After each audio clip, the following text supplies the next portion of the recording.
তো কি হলো, ওই যে বিড়াল তো ওই গাছে চড়ে থাকলো, আর কুত্তা কেন ওইখানে কেউ কেউ করতেছে, সেটা না আমাকে দেখিয়ে না আমাকে দেখিয়ে।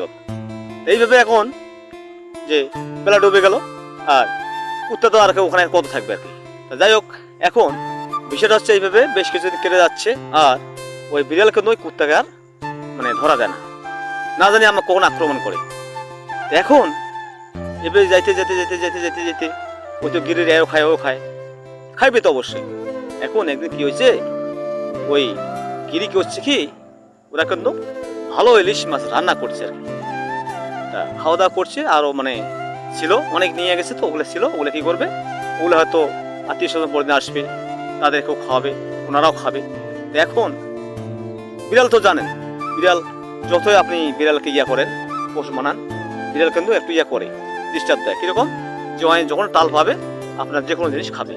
আর ও বিশেষ করে আপনাদের যে কোনো খাদ্য কিন্তু ও কী করে, ও কিন্তু মানে আডুয়া করে আর কি। এটা দেখবেন যে অবশ্যই অবশ্যই কিন্তু আডুয়া করে, চাষ পেলে কিন্তু খায়। এখন ওই বিড়াল করছে কি, রাত্রেবেলায় ওর তো মন মানে নেই, ইলিশ মাছের সেন শুনে ও কি করছে কি, মাছগুলো খেয়ে ফেলেছে। এখন খেয়ে যখন ফেলেছে তখন তো খুব সমস্যা।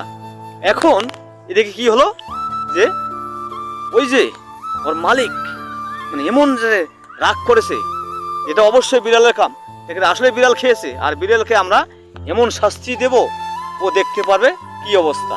যাই হোক, আপনারা অন্য ভিডিওতে দেখবেন।